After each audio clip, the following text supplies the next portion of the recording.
Hi guys, I hope you can hear me all right. I am outside, so you might be able to hear the wind or some crazy sounding birds, but I am currently in Panama. What can I say? I don't even know where I am half the time.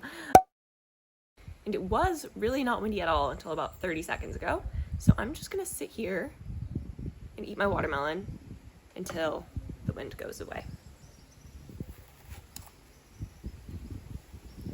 Usually I have a cup of tea, but it's like 80 degrees, so I didn't think a cup of tea would be that appropriate, but a half of refrigerated watermelon definitely is. So that's what we're working with right now.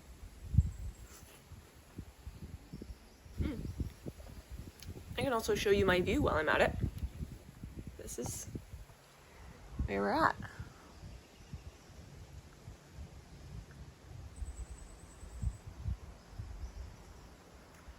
I feel like I'm in Pirates of the Caribbean.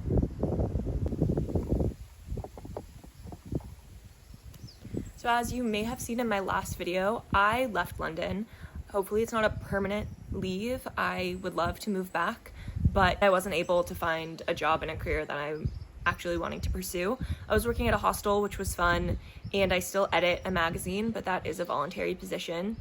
So I'm kind of, as my dad likes to call it, I'm in my pivot year, which just means I'm in my figuring my shit out year where I am back at home for a bit. This is obviously not home, this is Panama, but back in California, kind of temporarily, maybe, who knows. And my parents had a vacation planned to Panama, and I decided to tag along with them. So that's why I'm here. It's a little late because it's already December 7th, maybe December 8th at this point. Anyway, we're like a week into December, and I wanted to give you my 5 books I have to finish before the end of 2025. I am notoriously awful at sticking to a TBR, which is why I've never put one up or made one, but I guess this can also kind of double as my December TBR. I have 2 types of books on my currently reading shelf. I have books that I am currently reading, as in I have started them and then I put them down and I'm not thinking about them or planning on reading them anytime soon, but they have been started and therefore they're on my currently reading shelf. So, for example, I have Watermoon on there. I started Watermoon a few months ago, didn't love it, but was interested enough to keep the option open of finishing it at some point. It's on my shelf, but I haven't been actively reading it. And it's the first person I've seen here. Windy, and I'm afraid that you're not going to be able to hear me. Okay, we're just going to go for it. The other type of books on my currently reading shelf are books that I am actively reading and want to finish. There are a lot of different reasons why I don't immediately finish those, but there are 5 books that I'm in the middle of that I am really enjoying and I do want to finish before the end of the year. So I'm going to tell you what those are. This will kind of double as my December TBR, which I've never had before, but we'll see how it goes. So, I did the not smart packing move and brought all of them with me. For a week, probably too many books, but when has that ever stopped me before? I'll just get into it. The first book is one that you and I both are tired of hearing about. It is Near to the Wild Heart by Clarice Lispector. And I have been reading this since either April or May. I have no excuse for why I haven't finished this, besides the fact that I just keep putting it down. I am really enjoying it, but it is one of Clarice Lispector's more difficult books to get into. It feels a little, there's a specific word I'm looking for. It just doesn't feel very inviting because it's a little confusing. Also, a few videos back, it might have been my last one actually, I talked about how Daphne du Maurier is an author who I exclusively want to read in fall and winter, and Clarice Lispector is kind of the opposite. She embodies summer to me. So as the weather got colder when I was in the UK, and even in California, it's definitely been colder, I just haven't been drawn to pick this up as much. So Clarice Lispector's books don't generally have a huge emphasis on plot. Her books more study a certain concept or idea, and this one is no different to that. This is about this woman, Joanna, and it follows her from when she's a child up through adulthood, through different relationships she has, both platonically, familial, and romantic. And this book focuses a lot on belonging and freedom and on communication, which are three themes that she has often in her books, at least the ones that I've read, but especially on communication and creation. And so she says, and soon she wouldn't be able to tell if her impression of the morning had been real or just an idea. Yes, I know, continued Joanna, the distance that separates emotions from words. I've already thought about that. And the most curious thing is that the moment I try to speak, not only do I fail to express what I feel, but what I feel slowly becomes what I say. Or at least what makes me act is not most certainly what I feel, but what I say. So those are feelings that I connect to a lot. I'm really enjoying this, although it is pretty dense, and I feel like I need to reread a lot to really understand what I'm reading, so that's a reason that it's taking so long. So the second thing that I'm currently reading, I'm reading on my Kindle, and that is The Impossible Fortune by Richard Osman. So this is the fifth in the Thursday Murder Club series by Richard Osman. I can't tell you a lot about what's happening in it, obviously, because the previous four books would be spoiled, but the plot of the Thursday Murder Club is that there is a group of elderly people in a retirement home who try to solve cold cases together on Thursdays. And one day, someone connected to the retirement home dies, and they're suddenly in the middle of a real-life murder mystery. And they kind of take it upon themselves to try to solve the mystery on their own. They do involve the police to a certain extent, but it's always on their terms. So in this book, our four main characters have taken some time to deal with the emotions from the previous books. And Joanna, which now I'm realizing her name is very similar to the main character in Near to the Wild Heart, but Joanna's daughter is getting married, and at this wedding, a new mystery is presented. Hi, Mama. Bye, Mama. And the gang kind of gets back into their old ways. This series really captures the emotions of being human, and it talks a lot about aging and grief and being remembered and living your life to the fullest, which sounds so cheesy, especially in a book about older people, but it's done with just the right amount of campiness that is both heartwarming and also really funny. This is a really funny series. I'd say if you like Frederick Bachman, this series is as if Frederick Bachman wrote a murder mystery series about older people. So yeah, I'm 13% of the way into that. Really enjoying it. I wanted to buy it and read it physically, but I figured with how much I was moving around and how many books I already had, it made more sense to just get it from my library. So I figured that was the more responsible thing to do. But I will eventually be getting a copy of this book, maybe when I land somewhere a little bit more permanently.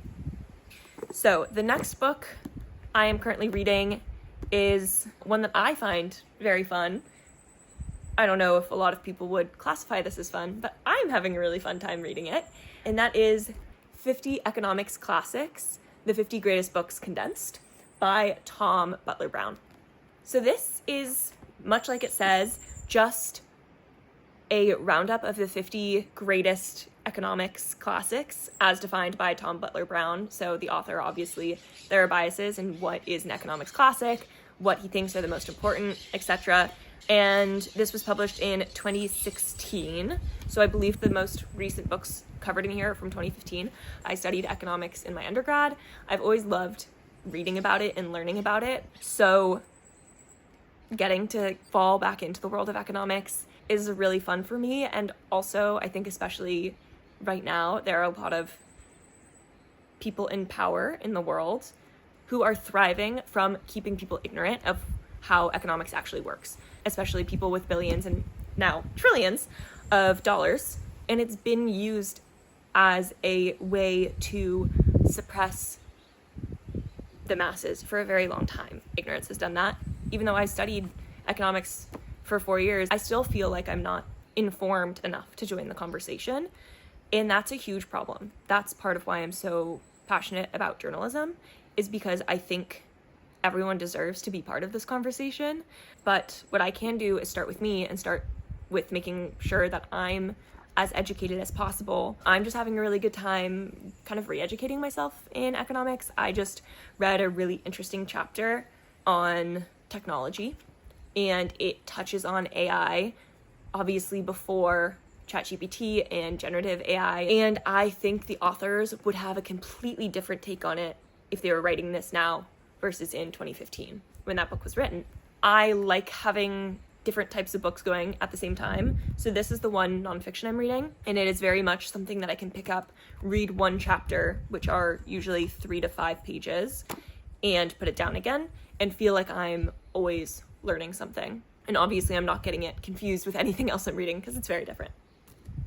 The next book I'm in the middle of is Frenchman's Creek by Daphne du Maurier. She writes Gothic fiction, and the atmosphere of her books are really what make it special, and that is why it's such a good thing to read in the cold, because most of her books take place in the type of environment that feels constricting and gloomy and foggy, like you never quite know what's around the corner, both literally because usually her books take place in a very foggy, gloomy part of the UK, and also figuratively because they are Gothic, and you can feel this creeping sense of dread in all of her books, and you don't quite know what's going to happen next.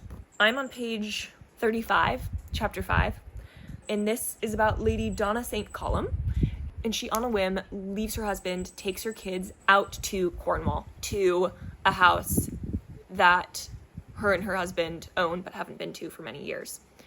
When she's out there, she gets involved with this French pirate. And the synopsis says, together they embark upon a quest rife with danger and glory, one which will force Donna to make the ultimate choice. Will she sacrifice her lover to certain death or risk her own life to save him?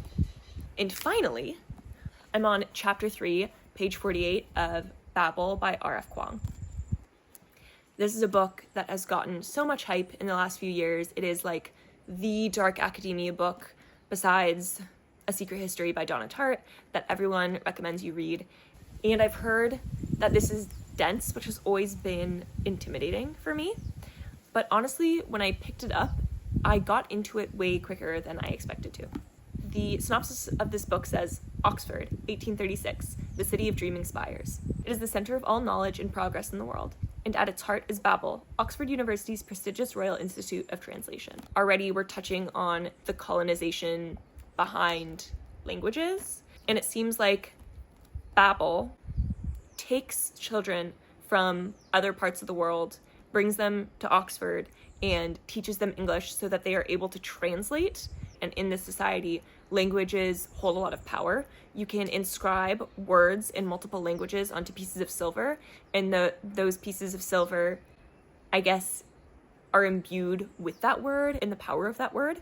I'm not quite sure what's going on yet, but I'm really interested to see where R.F. Kuang goes with this. My partner is an Irish speaker. He actually works in translation. So I've been learning quite a lot about the history of language and language colonization and how the English imposed their own language on the Irish. And of course, I knew about that history quite a bit from the US and especially on the west coast of the US in California where I grew up, the colonization of Native people by people of Spanish descent and the forced integration of Native Americans into Spanish and Catholic society. So I find it really fascinating, and I love languages, and so I'm really excited to continue with this. So those are the 5 books I have to finish before the end of 2025. Please hold me accountable because I need it. I'd love to know 1 or 2 books that are on your must read before the end of the year lists, or if you're someone who really cares about going into the new year with a blank slate of no currently reading books, or if that doesn't matter to you as much. So thanks for listening to me ramble about the 5 books I need to read before the end of 2025. I hope that you are doing well on your TBR goals or end of year reading goals as well, and I'll see you next time.